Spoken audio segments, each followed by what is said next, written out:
Hey everyone, it's Natalie here for the last episode of the month where we are doing flashback episodes since we have gotten some new listeners on the team.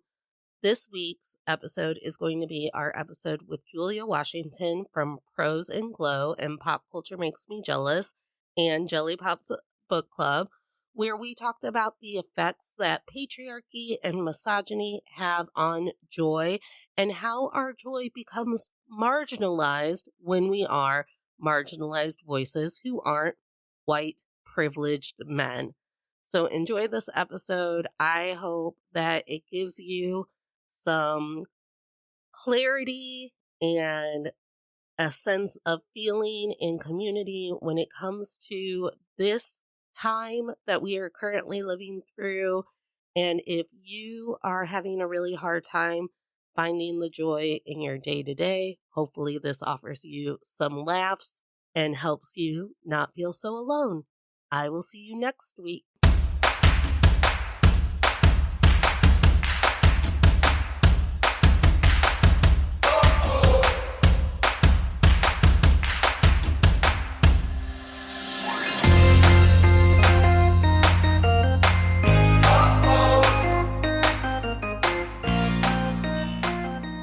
Hey, tolerators, this is To All the Men I've Tolerated Before with Natalie Katona, your weekly look at everyday misogyny. Today we have one of our favorite and most true guests, the Julia Washington from Pop Culture Makes Me Jealous, or our spinoff show, Still Comfy, where you hear us talk about our comfort movies like Mermaids with Cher, where I realized that a 14-year-old Winona Ryder had sex with a grown bus driver. Jules, thank you for being here to talk about marginalized joy. I'm glad to be back. I love coming on your show because I love your show. I love your show. Oh my God, that's so weird. I love our show. I love our show too. Oh my God. It's so good. Oh my God. Oh my God. Have I ever told you that you're my most favorite cousin and that you're so beautiful? I spent a weekend with all these poor people who don't know what we're talking about. Join the Patreon. Like, I live streamed my family funeral on the Patreon. Like, I was like, hey everybody, it's just me at Aunt Rose's funeral. Oh my gosh, that's so funny. Doing the good work. Just out here doing the lowercase Lord's work.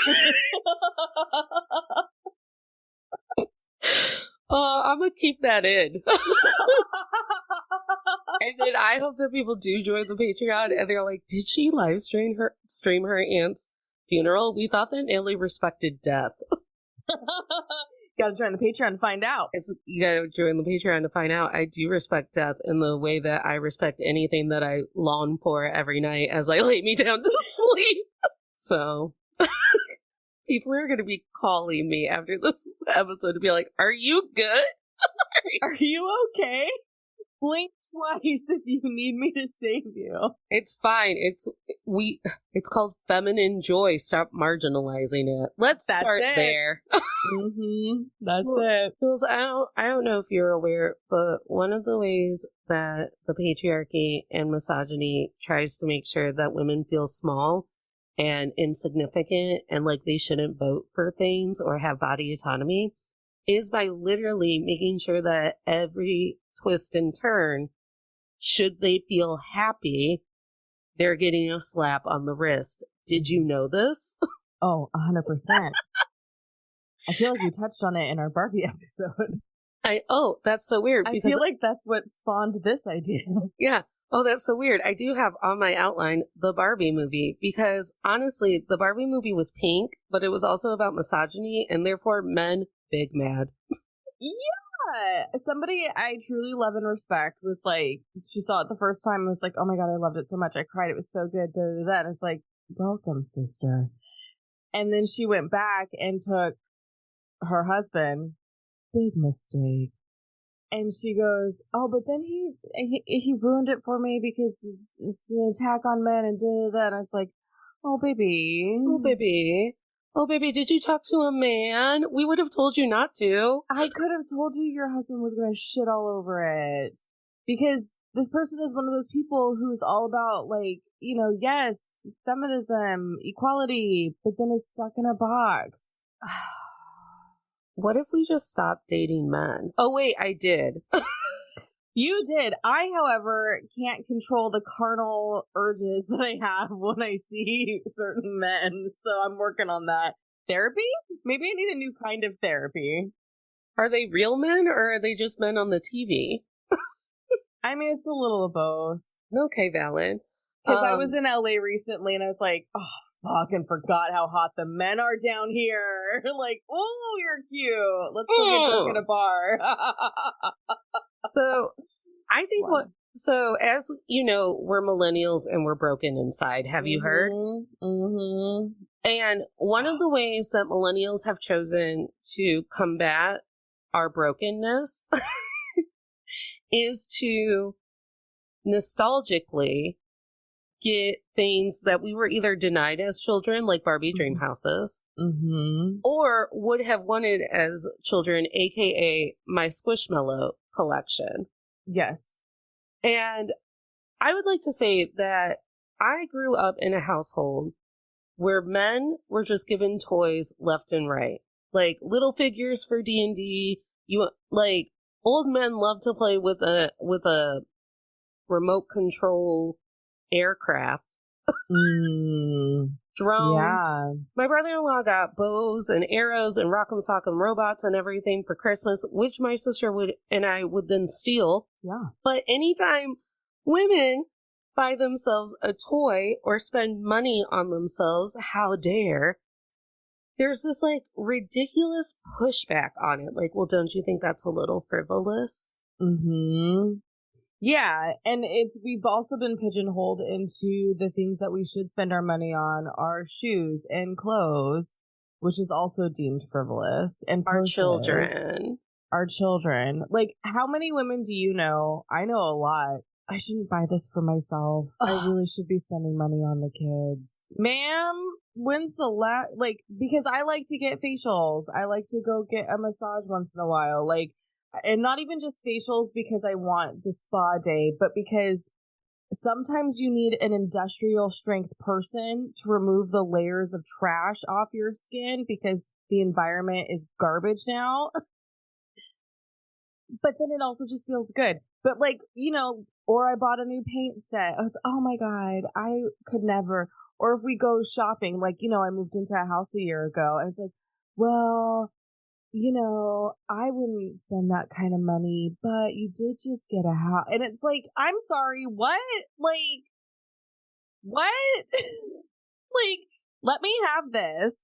Thank you. And it is not my problem that everything that I love and hold true and is a hobby costs money. Like, that's not on me. I didn't create capitalism. Right. It's not our fault. Don't fucking shit on my parade because some white men in a boardroom decided to charge me $35 for something that should be 10. That should be 10. And I didn't create capitalism. It is not my fault that in order to do the things that I find fun, I have to buy supplies and shell out money, then put those supplies away, forget that they're there, start a new hobby, spend some more money. And that's not marginalized joy. That's just the ADHD cycle. Right. Out of sight, out of mind. Out of sight, out of mind. Everything in this house needs to be clear so I remember that I own it. Yeah, like somebody the other day came over and was like, why is all your food on the counter? Why isn't it in the cabinets? And it's like, oh, your brain must be, quote, normal. Because the minute those boxes go in the cabinet, I'm going to forget I have them and buy all new food. Yeah. Yeah. I buy 2 bags of shredded cheese every time I'm at the store. And then eventually one day I have 12 bags of shredded cheese. I'm like, why do I buy shredded? Because I'm so fearful of not having cheese in the house. I understand. What if I had to put cheese on something, did not have cheese in the house? That anarchy. That's a crime. That feels criminal to me. And it is. But as you know, this summer, I went to the Eras tour. And as you know, I didn't have my tickets until the very last minute because a man ruined it for me. Mm-hmm. You remember this day when I was just screaming at you, even though you weren't part of this? No, but I felt your pain and I was like, man, I wish I was really wealthy so I could fix this. Yeah, so, and it's fine because they're not going to listen to this, but basically what happened was I didn't get a code for the Eras Tour, which is big bad because I like to be in control of things because I'm the only person who can do anything right. That is my curse. That is the burden I bear. I am the only person who can do anything right. I feel like it's a gift because when you finally visit me, I'm going to have everything planned and you're going to be like, somebody else take care of all of these things. I'm going to get to turn off my brain. Yes. And then I'm going to be like, yes, because my gift to you, because you're a gift to everybody else, is to plan your trip when you're here. Why, thank you. I wake up the day of, and for whatever reason, we've decided to just take our chances with one code instead of the 2 or 3 codes that we had. And then I find out that someone has to go drop off their child at school, and therefore a husband has been put in charge of my Taylor Swift ticket. And I was like, don't let husbands touch the computer when we're trying to buy something, because this is what happens every time a husband is in charge of something that we want to do. They don't give a fuck about it. Right. When's the last time a husband cared about anything that would bring us joy? They don't. I don't have a husband because I'm scared they would ruin my joy. Right. I don't have a husband because I don't want him to ask what I'm running my credit card for. It's none of his business. And vice versa. I don't need to know what you're running your credit card for, honey. Like, you do you, I do me. Let's make sure our bills get paid. Stay out of my house. And Taylor Swift got a lot of slack because Ticketmaster created capitalism and made her tickets expensive. And people are like, is it worth it? Is it worth it? I was like, is the Super Bowl? I go, fair. Because you know what's not happening at the Taylor Swift concert? Sex trafficking. But do you know what happens every year at the Super Bowl? Sex trafficking. I read one Google article about it. And that's my stance. That everyone should have gotten off my back about how much the Taylor Swift concert cost because I didn't get harassed there. And it just boggles because, of course, the husband didn't care about our fun. And, like, here's the thing. Like, where's the cheapest tickets? Let's put these there. 2 out of 3 of us were willing to sell our homes to go because that is how the mania hit, and it hit hard. Well, I hear it was a once-in-a-lifetime opportunity. Well, and then she was like, what if I did a second leg? Twice in a lifetime opportunity. But whatever. She's smart. She capitalism, Barbie. So some of us had already put our kidneys on the black market to go. And some of us listened to men. And therefore, tickets would appear in our cart, and then someone who wasn't even involved in our concert would go, that's really expensive. And then we would debate back and forth. Meanwhile, I don't know that I'm on speaker with a man, so I'm screaming, who let a man in the room?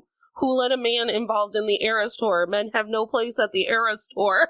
So we didn't get tickets that day. We did not get tickets that day. And then I took to the bed, and all I could think about when I could finally categorize my feelings about this is that no one questions men when they spend money on recreation. Or in general. Like, I have life examples. So years ago, I had this really good friend. We grew up together. We reconnected when she moved back to California. She's dating. This woman is fucking beautiful. Of course she is. She's dating the most basic white boy from a cowboy town nearby. He gets a massive DUI, which then loses him his job with a gas company here in California because they have a very strict policy about your driving record because they have company issued vehicles. Okay. So this was going to be a life-changing job for them. He gets a DUI, loses that job, has tens of thousands of dollars in fees. She gets one ticket, and he's like, you're not allowed to drive. I'm not putting you on the car insurance anymore. What? So when she tells me this, because then it turns into, well, now you have to come pick me up if we want to hang out and do stuff. fine. But also, do you see the problem? That's do you see the spousal problem? abuse. Like because your husband literally just fucking ruined your lives financially and lost his job and is going to have a hard time getting a job in the trade he trained for because he has to have a clean driving record, and you're not allowed to drive because you got one ticket that costs $50 fucking dollars. Number one, that's spousal abuse. That's not even like he razzed her a little hard or it's become some big family legend joke or whatever the fuck my family would do in that situation. That's like literal abuse. And I don't know how it is in other states. I'm sure it's probably true in other states. In California, it is the law to have car insurance.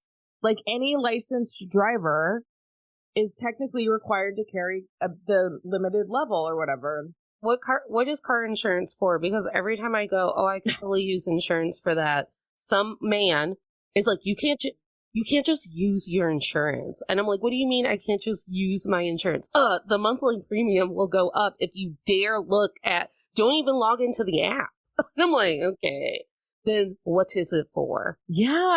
Yeah, so that's the extreme side of it, where it's just like, no, you just cost the family a life-altering event in a way that could have, like, been for the better, but she ain't allowed to drive. Like, make it make sense. She didn't like it when I brought it up.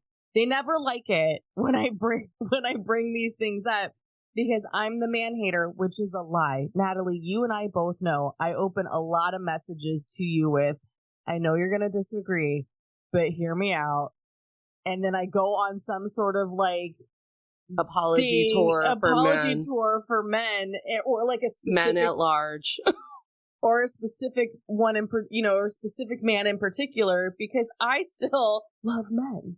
Yeah, and I told you that, like, Jules, did you know that, like, you could get a suction cup one and then you just put it on the shower? Okay, they make that. I didn't know if you knew. Do you know what else I'm tired of? I'm tired of women congregating in one place and cracking jokes and being fun and wooing it up and getting drinks or whatever, and then fangirling at the Barbie or the Taylor Swift concert and then being told that we're insane. Look at those girls over there. They're insane. Women are so much work. Or, like, in the case of being black, too loud. Oh, sassy? Sassy. You're being a little sassy. You guys are too loud. Can you please? And, like, I don't know if this made national news, but we had an incident here in California where a group of black women went to a winery, having a great time, living their best life, because that's what women do. Joyful beyond all get out. Yes. Girls Day 100%. And they were asked to leave because they were being too loud. The wine tasting's outside. It's outside. We are outside. There's no noise level for outside. And it was like, okay, like, and for me, it was like, that they are being targeted because they are black. Because did they ask any of the other groups to leave who were probably also doing the same exact thing? No.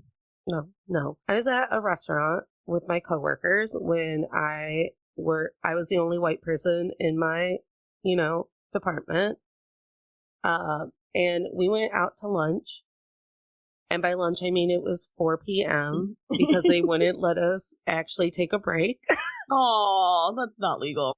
And that's not legal. And we went and we were at a restaurant and we were whooping it up. We were like, having a great time. And we were laughing and stuff. And an old white man came to our table.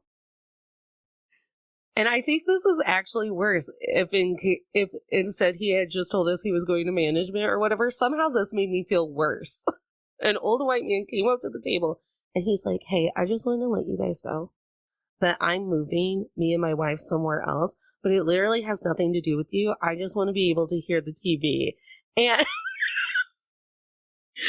and I just side-eyed him. I'm like, what the fuck is this old white man trying to get at? Because is he trying to be like, I'm not moving because your group is black? Right, I'm not moving because your group is black and loud and black, if you will.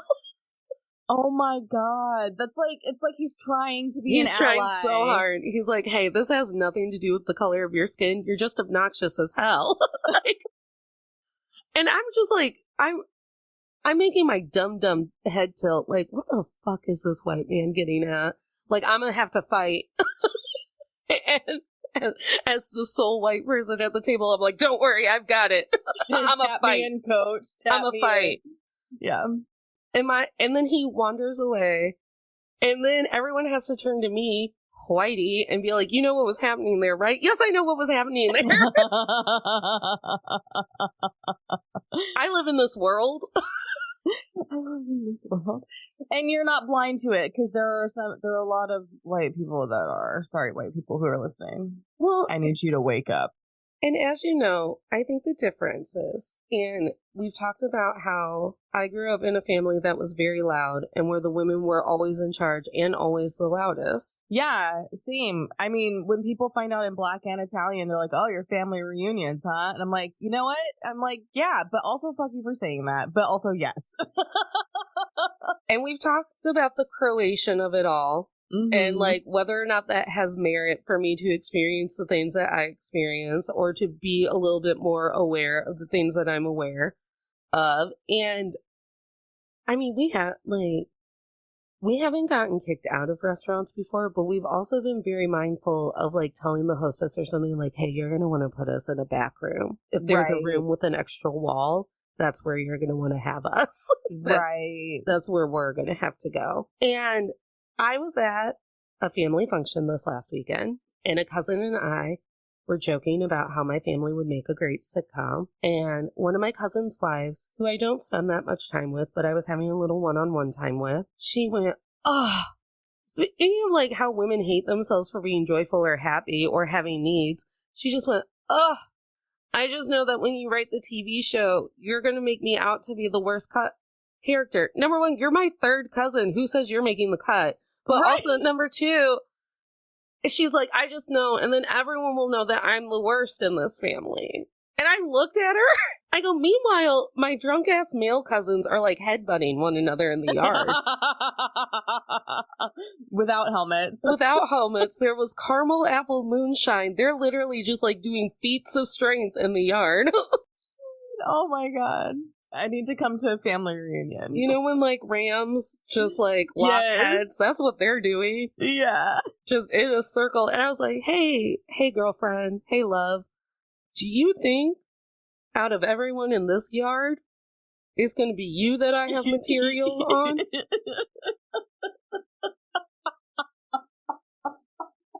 Number one, you married into my family. Maybe that is my material on you, that you were dumb enough to marry into my family and choose this. I was just born into this legacy. Yeah. This is my bloodline. This is my bloodline? This and is now your children's bloodline. Right. This is just my legacy. Yeah. But I was like, I think you're going to be real chill. Everything's going to be good for you. I was like, I'm probably going to write an entire episode. And I just point at some random cousin. And I'm like, I'll probably write an entire episode, though, about how I almost had to fight that one in the yard for calling his girlfriend, now wife, dirty names in front of me. And none of my uncles would kick his ass. So I was like, I'll kick your ass. I'll kick your ass. Shut your motherfucking mouth. Trying to show off for your little boyfriends. And then I looked each one of his little dudes in the eye. And I was like, hey, you impressed? And then they got scared. They were like, oh, family's scary. Ooh. I was like, I'll kick your ass in front of all of them right now, and then I will pack her up and put her in my car. And we will move away from you. What is it about wanting to cut us at the quick when it comes to our expression and joy? Like, that's the thing that I get stuck on all the time, because I love seeing people being happy. I love seeing people enjoying life. Yeah. So what is it about, like, the people who want to like come in and like put you in your place about your joy and happiness that gets them off? Like, that doesn't make any sense to me. I'm pretty sure. Is it power? Well, yes. So I think what it is down at the very core of it is, if I'm happy because of Taylor Swift, or if I'm happy because all of me and my aunties are in some knitting circle, or if I'm whooping it up with my coworkers or whatever, I'm happy outside of you. Men have yet to like catch up on the how will they make us happy parameter, because they've never had to try hard. And now there are more avenues for me to be happy without them. And therefore, they become like 10th on a row of 12 things that I could choose from. So it falls all the way back into the whole structures of patriarchy, which is we are only here to exist to uphold you. And then you add that layer of racism. We are only here to be property so you can build your capital. Yes. So that's the root cause. Okay. Yes. So that is incredibly frustrating because it falls in line with the whole, like, you did something for centuries and then when you released us, Black people, and then you're like mad because we can't, quote, figure it out. It's like, well, we have centuries of deprogramming and trauma to work through. So no, we won't stop talking about it. And then for women, it's like, well, we can actually like hold property now and like jobs now. So no, we're not going to forget about it. Basically. Because you remember when I almost drowned myself in a pool because I was proud of myself, and a man I was sleeping with said, I thought no one liked you. Oh my God. And like, if that's not the biggest theme of my childhood, of me being proud of myself, and then some man or some misogynistic woman coming in right over my shoulder to just like whisper in my ear, hey, no one likes you. I had an experience when I was in junior college and my son was little and I was looking at transferring and I saw that Columbia had a really strong writing program.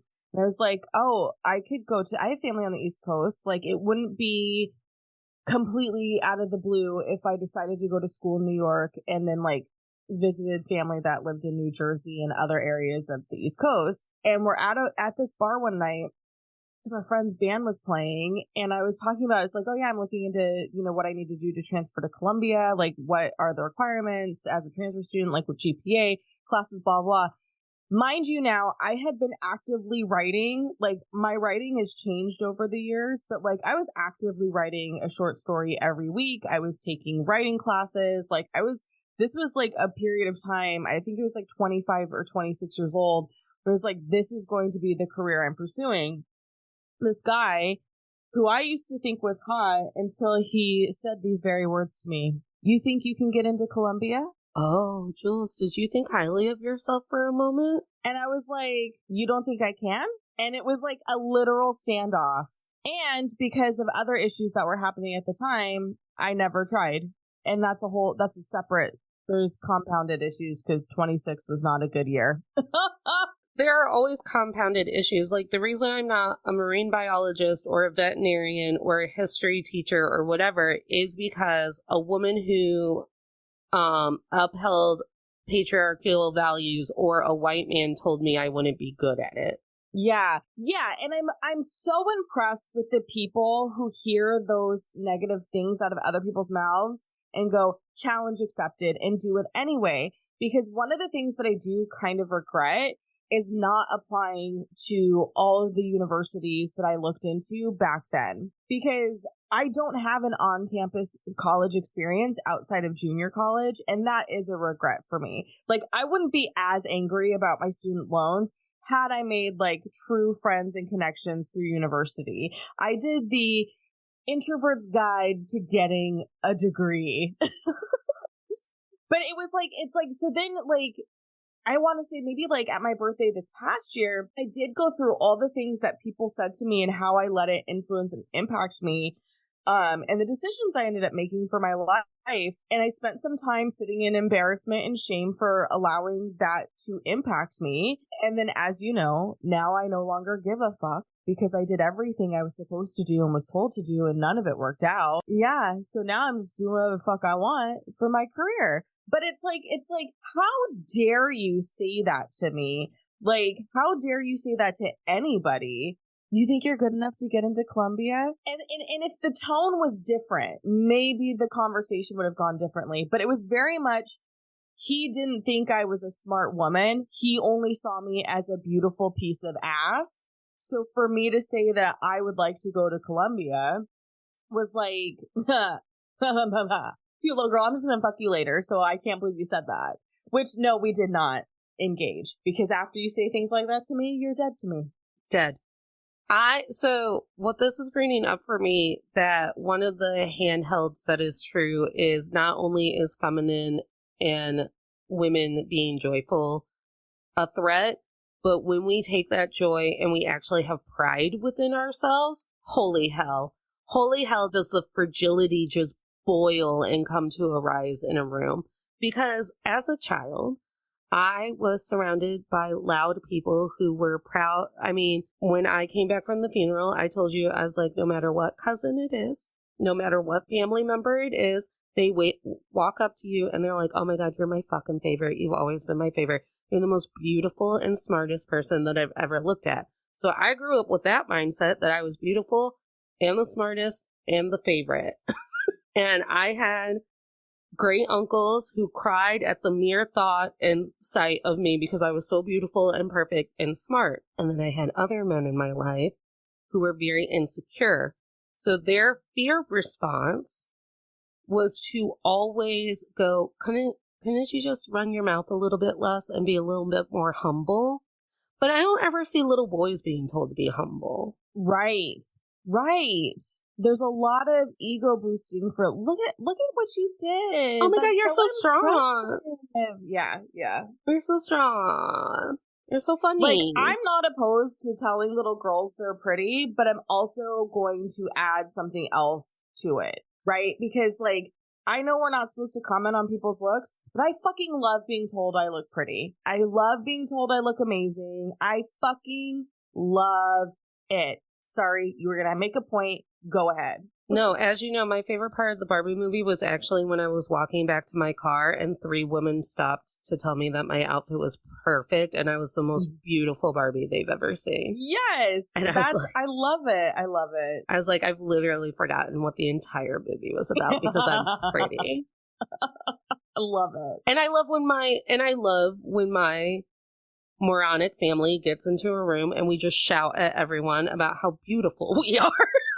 I mean, truly. Like, I think I texted you maybe I texted somebody else, but the family pics came in from our family event over the summer, and I was like, look at all these gorgeous people. God, we're the most beautiful family in the entire world. I'm going to get this one printed and framed and maybe enlarged, and that's going to be the first thing you see when you walk into my house.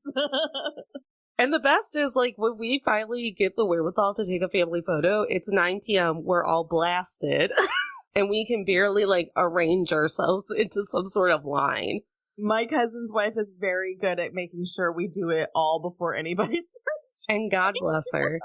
I grew up in a household where my only messaging ever, if I was having, like, and I didn't have very many days where I felt good about myself. As we know, humor is usually a coping mechanism for hating yourself. Right. So it was just my self-defense mechanism, but I was told as a child all the time, just be more humble. Yeah. You don't have to be the person who's always talking in the room. Don't bother your aunts and uncles. They don't want to hear about your school. Don't bother them. Why are you bothering people? And eventually, when I moved out of that mindset, my mindset switched to the how fucking dare you tell me that I don't deserve space within my own family, within my own career, within my own life. But when you're a kid and all you're hearing is stop bothering people. Right. No, your grandma does not want to talk to you. I'm talking to grandma. Go away. Hey, you just are made to feel like, oh, I'll just go shirk in this corner. And no wonder women only feel validated when someone looks at them. People aren't ever looking at us when we're kids. When people do that in my life to the children in my life now, I always in a hushed tone explain to them that it's not about them, and just because whenever anybody says stuff like that, it makes me feel like I'm 6 years old again. And I hate that feeling. Like, it sucks. And I've told you this too. Like, when you walk into my house, you will not be treated like a burden, because I have that experience now in adulthood and I fucking hate it. And then when I realized, oh, that's a huge part of my life that I sort of had blocked out, and it came back to my forefront of memories, I was like, not in my house. We're not doing that shit. Nobody who comes and sets foot in my door is not going to feel welcomed. We're not telling anyone to shut up. We're not telling anyone to shut up. If they want to have a conversation with you, you need to say, excuse me, let me finish this conversation, and then I will have a conversation with, if it's a child. Because that's my biggest thing. Like, we had a family member, the littlest daughter was, wanted attention at the dinner table. And she's starting to tell stories about the other members in her family unit. And those members are, shut up, just shut up. Why are you still talking? Just shut up. So I looked at her and I said, honey, they don't want you to, like, who's this story about? And she was like, well, my sister. And I said, okay, then your sister needs to be the one to tell that story. And she doesn't want that story told. So I think you need to find something else to tell us. And she got quiet and she thought about it. And then she found a story about herself to tell. But everyone else in that family unit was telling her to shut up. And there's no reason for, you know what I mean? Like, there's no reason behind. So I explained it to her. I think she was 10 at the time. She understood it and then picked a different thing to talk about because they're yelling at her to shut up. And all I'm feeling in my own self, which means I should probably go and get more therapy, is all of my family members telling me to shut up, telling me I'm too loud, telling me that I need to stop and go away. Not all of my family members. The louder of the family members. A select few. The ones that for whatever reason we hunt our entire hopes and dreams on their opinion of us. Well, because I was also that kid. I was a kid who witnessed a lot of storytelling being brought up. And I think my aunt said something about like, well, if only any of us had been talented or whatever. And I went, excuse me, where do you think I get my comedic timing and my ability to craft a story? I go, because we're still cave people sitting around a fire just telling the hits in the round. Like, isn't that funny how that's what we end up doing regardless of how much technology exists? Go ahead. So I grew up going to weddings, funerals, barbecues, Saturday nights at my aunt's or whatever, just listening to stories. And they were always the same stories all the time. So then eventually you're a child who understands comedic timing, comedic beats, and plot points. So then you feel like you should be welcomed into the experience because this is an experience that you are actively a part of. But everyone else is so wrapped up in getting to be the person who hits the joke or getting to be the person who corrects someone about the story or whatever, that when you're a kid that's just being like, and then grandpa, you're like, you don't even know grandpa. Okay, that's true. Grandpa did die before I was born, but thank you for bringing that up. Like, may he rest in peace. And so it becomes very confusing as a kid because you're like, I thought that this was a part of our family unit. And when you tell me that I can't take part in it, you're kind of telling me that I can't be part of the family unit. And I think that we're given that message a lot when it comes to just like joy in general, where it's like joy is only for a certain amount of people. It's for people who fit a very heteronormative white people mold. The American dream is built on the idea that we should all be white and male and rich. Because they deserve to have the joy. Anybody else is not deserving because you didn't work hard enough to exploit other people. They worked so hard, Jules, colonizing all of those countries. I mean, it's really hard to take out nations of people, apparently. And there's such a backlash currently going on. Like, okay, I tried to start up this conversation with people about Rachel Ziegler and the Snow White discourse. Oh, I'm so, like, that discourse is so dumb to me. Like, here's this young girl. It's her second, maybe third big movie role. And she's like the lead. And she's been the lead in Maria in West Side Story. Like, she is at the burgeoning of her career taking off. Yeah, she's going to be in the Hunger Games prequel movie, right? Yeah. And for whatever reason, she's allowed to do press for Snow White and it not be crossing a picket line, which I guess is none of my business. Maybe all of the stuff I'm seeing is old press. I don't know. You can tell that she's like manically proud of this movie that she's made and this character that she got to craft or whatever. And she's like, yeah, she's a girl's girl. She wants to run her kingdom. She wants to learn politics. She wants to be the ruler of her kingdom. She's not taking a nap and waiting for some prince to molest her or whatever. And she's just so manically excited. And Gal Gadot's in the background going, yeah, we don't need no prince. And all of these basic white ladies who I guess hung their hopes and dreams on the fact that one day they would take a nap and a man would kiss them and all of their problems would be better.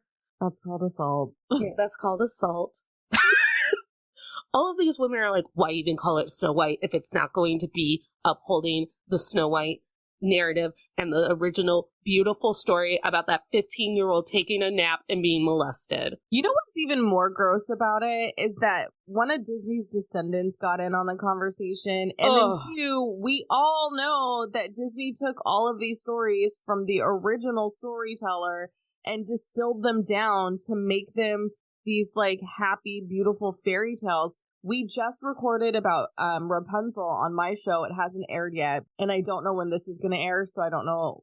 It doesn't matter. The point is, and we talked about the original story of Rapunzel versus Tangled. And I love Tangled.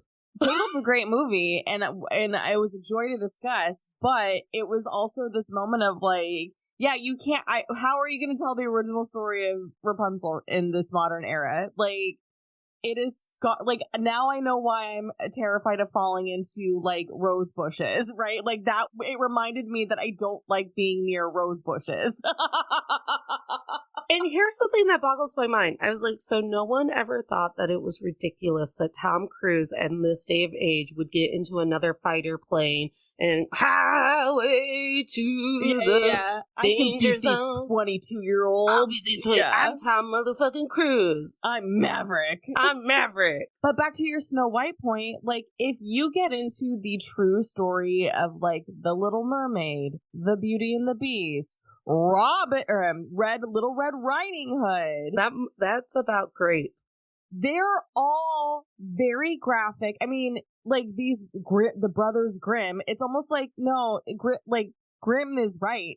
The story of The Little Mermaid is so grotesque because of the way that they describe how she becomes human in the end. Yeah, they slice her fin in half. Yeah, there's a reason Disney was like, we're gonna make this a little bit more palatable. Pretty. Like, that's what they do. So everyone who's like hinging on the Snow White Disney version, I need them to take a children's literature class, get the Norton Anthology of Children's Literature, and do some fucking reading. So here's the thing. My hero, Brendan Lee Mulligan, he did an entire season on Dimension 20. It was spooky fairy tales, and it was the Never After. And he, like myself, is a scholar in fairy tales. So he would tell the grotesque versions and then wrap that into the horror of the season. Oh my God, that's brilliant. I know, because he's my hero. And the thing of it is that, like, we have fairy tales, not because we were trying to get women to conform to misogyny and patriarchal norms and capitalism and whiteness.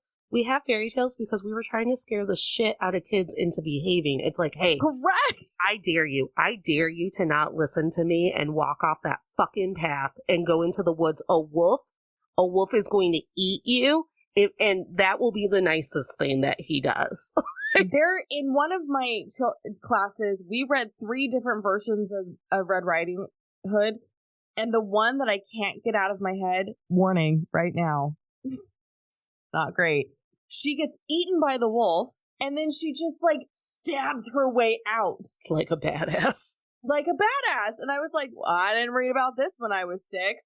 My dad actually did give me the original Grimm fairy tales when I was a kid, and maybe that's why I'm fucked. But, or maybe that's why it was hard to keep you programmed. Maybe. But here's Rachel Ziegler. She's a young woman. She's just trying to be proud of her work. And everyone is coming for her and being like, you're being disrespectful. Ugh, and she's so like, dumb. I wasn't trying to be disrespectful. I was trying to be proud of the work that Disney paid me to do. And they're like, you're a blight on the Disney name. I was like, cool, thanks. You know, we have an entire TV show on Hulu called Shrill. And it's about how fat women aren't allowed to be joyful. A book by Lindsay West.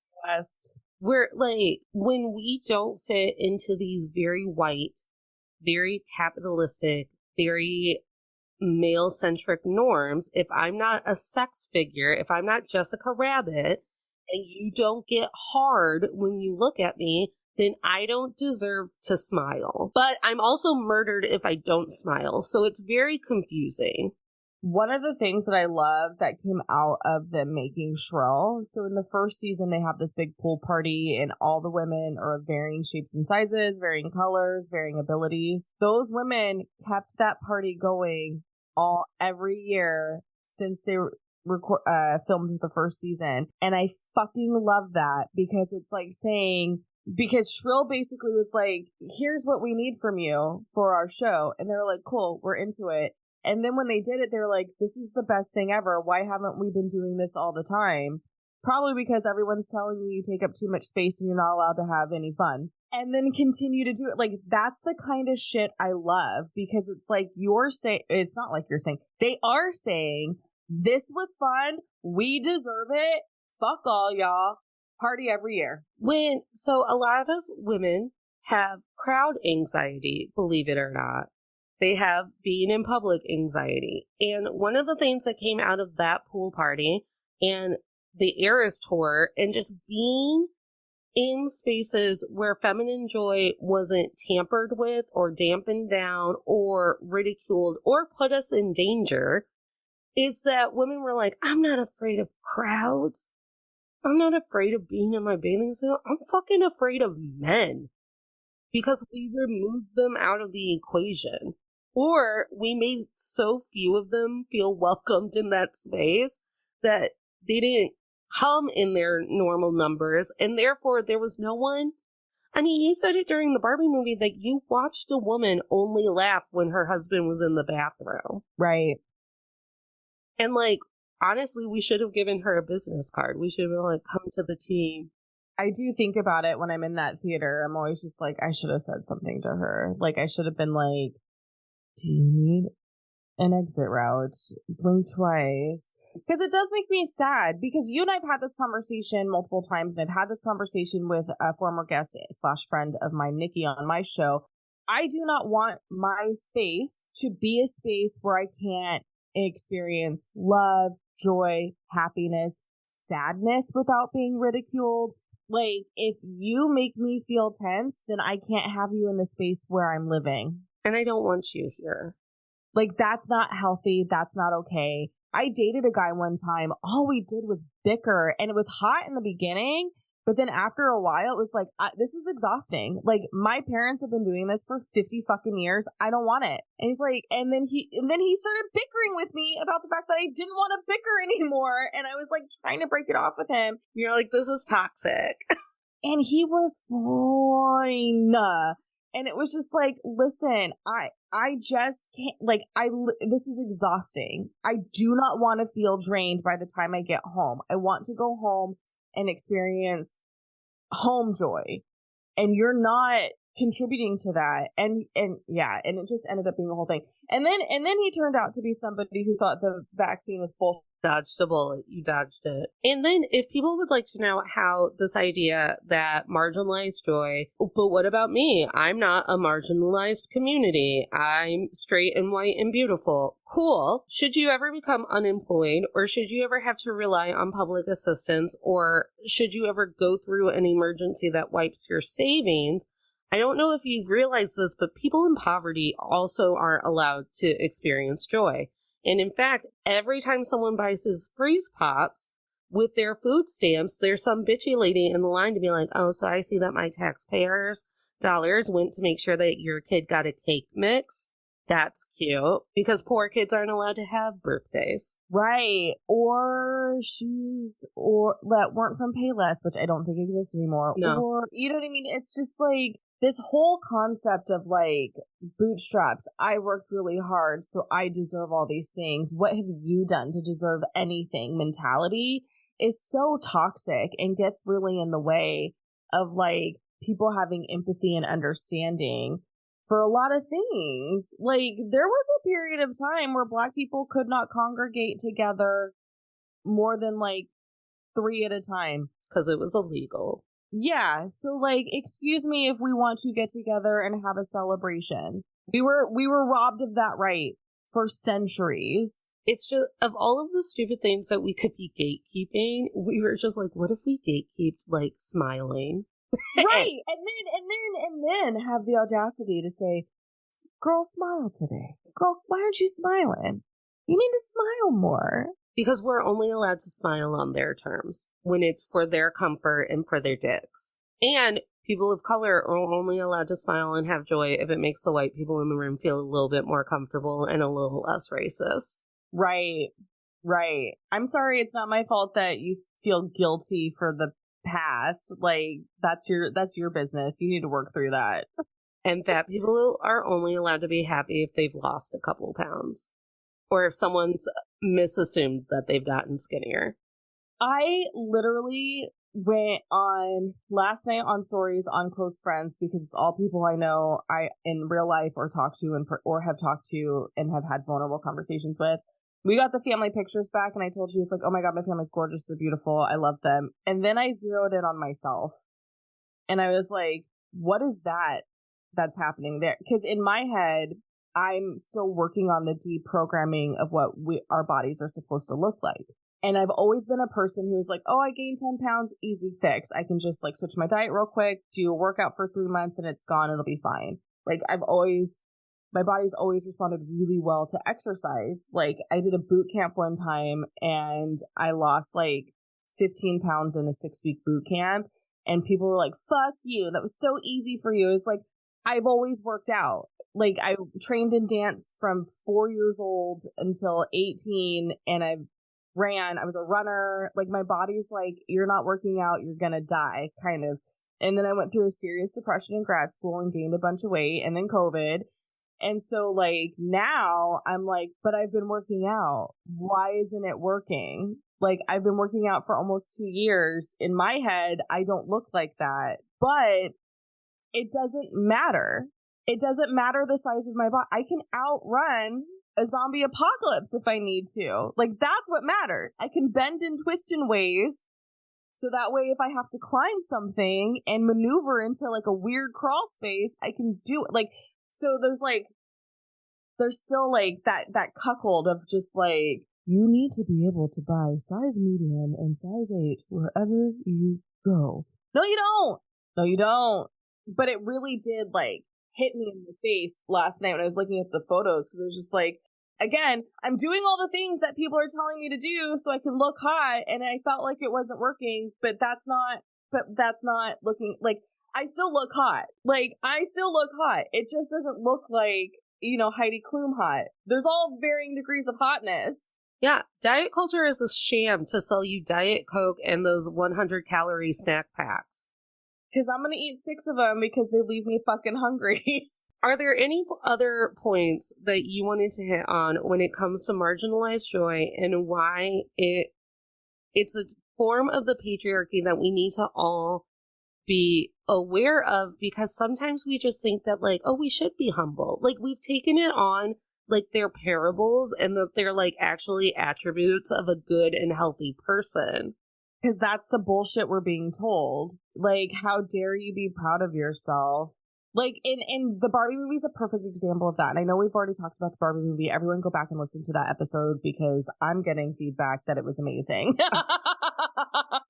But when Nobel Peace Prize Barbie wins her Nobel writing, literature, whatever. When writer Barbie gets her Nobel, she's like, I earned this and I deserve it. I worked hard. We don't give anybody, unless they're a white, cis, hetero male, that grace to be able to say, I deserve this. I earned it. Because what happens is we force people into this humility so that way when we finally do stick up for ourselves and say, I deserve this, it comes out sounding like I'm a brat because you didn't even let me have the space to say, no, I deserve it. I'm going to do it. It's a good thing. And we're made to feel guilty to do anything for ourselves that we feel like we deserve that isn't a necessity to survive. Why do you think you deserve that? Like, how many times have you heard that and you're just like, I don't want to have to justify that, but now I'm on the spot and like, fuck you. Well, remember when I had a family member die and then felt like I had to go on a PR tour on why I deserved to be at the funeral? That! I deserve to grieve. I have memories and I deserve to grieve. And every deprogrammed person I talked to went, yeah, no. If you want to grieve, you deserve that process. 100%. Meanwhile, other people who are like living in shame or whatever is like, I don't know, are people going to want to deal with you? As we were doing this episode, I started running through the deadly sins in my head because, as you know, I was ruined not only by capitalism, but by Catholicism. Yes. And now I need a deprogrammed Catholic to come on and talk about how all of the deadly sins are just like an agenda to make sure that we don't think for ourselves. Yes! 100%. Yes. And it's all in the name of humility. Ugh.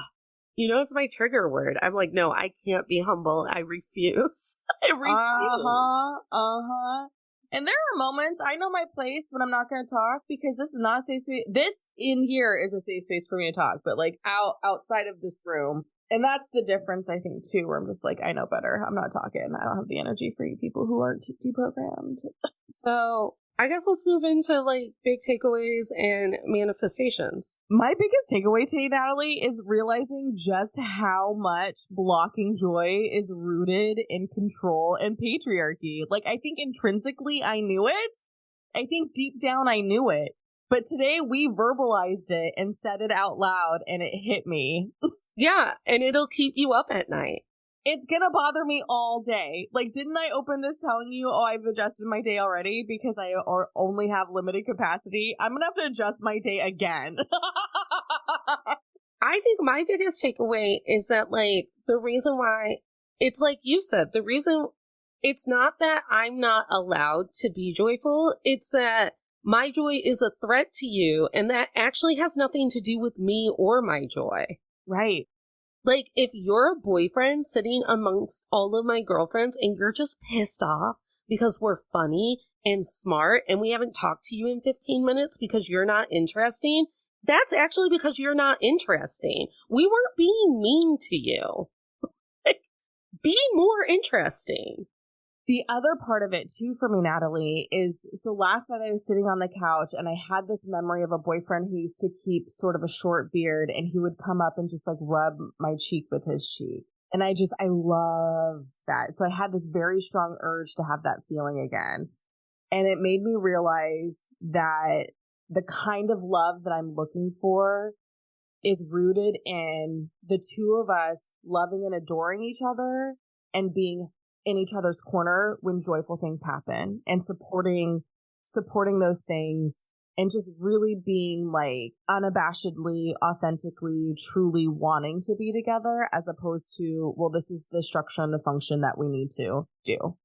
Well, and think about how often you've had that relationship with other women, but then think about the opposite where you've encountered a woman who's been made to feel afraid of that sort of love. So then she works against you because our joy has also been used as a bargaining chip and as a scarcity mindset to where we're like, well, if she's happy and if she's pretty, that makes me less happy and me less pretty and me less smart. And who the fuck does she think she is? That's how we got Regina George. Right. And I think I'm going to move into my manifestation because when is the last time, honest God, you ran into a mean girl? Because there used to be adult mean girls too. Oh, I recently had to remove one from my life. Good for you. Once I realized that unit was very, very toxic, it was very blinding to me. But then a couple of things happened and some light showed up and I was like, my house. I mean, figuratively house, not in my world. Like, I've since removed those people. But look at how long it took me to think about it. And then prior to that, I couldn't tell you. I can predate mine back to about a year or two before COVID. So we're looking at 2018, 2019. And I cut her out of my life because she had recently had a child.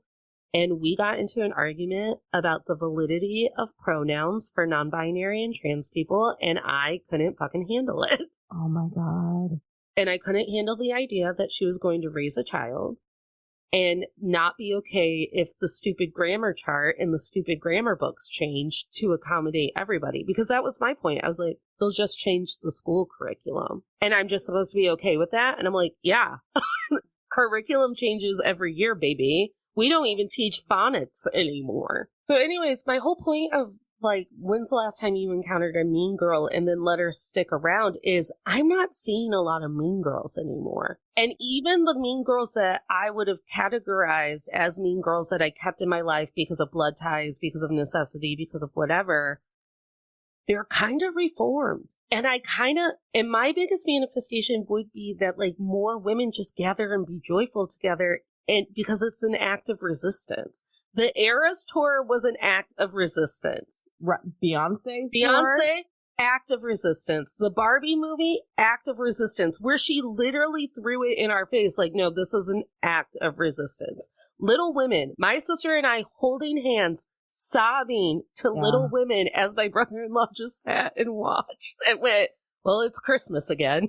And I'm in a movie theater watching these two morons cry. Act of resistance. When women gather to feel all of the things that is woman, that is feminine, and it's the same across the board. When Black people gather to feel everything that is Black joy, to feel everything that it is to be a Black person, to feel everything that it is to be a queer person, that's why pride is important. Now I have to start participating in pride again. God damn it. You know, I got too depressed to participate this month. I know, but there's something about it though, because I was thinking about it as, you know, we talked about, let's talk about marginalized joy. And I was thinking about it for myself. I was like, I miss being connected to the Black community in the way that I was 20 years ago, but I did so much isolation because of so many things that were happening in my life that were outside influences that I was like, it's just better to stay home because I can't control outside of the door. Not that I was trying to control it, but it was just like, I don't want to experience pain, so I'm staying inside. And I recently realized too that a lot of the safety and comfort that I found in my adolescence was in the queer community. My favorite coffee shop was owned and run by gay men, and their friends showed up, and they taught me what a safe space felt like, and they taught me what it was like to be adored and loved in a way that like I seek from straight men. Which is like, it's like, oh my God. But then too, with the Black community, just that sort, come here, baby, like, let me hug you. Like, just this sort of like, we're here, we're protected because we have each other feeling. When I'm in white spaces, I don't feel that. Right. And there's an underlying hostility, and I don't like it. I know. It's because white people grew up with so much hate, just like in their history. Mm-hmm. And like, not in the way that like people of color in the queer community grew up with so much hate in their history, because white people were the proponents of the hate. Right, because in the Black community, it was like, okay, we're turning into each other to comfort and love each other because going out in the world is heinous. Yeah. We may not come back. And I have literal almost to no control over the fact that I live in a world with patriarchy, with misogyny, with capitalistic greed, with white men who abuse power to go to the bottom of the sea to see the Titanic. Mm-hmm. I have little to no control over that, but I have infinite control on how I can find the pockets in these very abusive systems to say, fuck you. Today I will be happy despite you. Yeah. You ready for my manifestation? I'm ready. 2024 is coming, or is here, depending on when this airs. This is a very important year. What the summer of 2023 has taught us, Beyonce, Barbie, Taylor Swift, that when we come together, like Natalie said, we can do great things.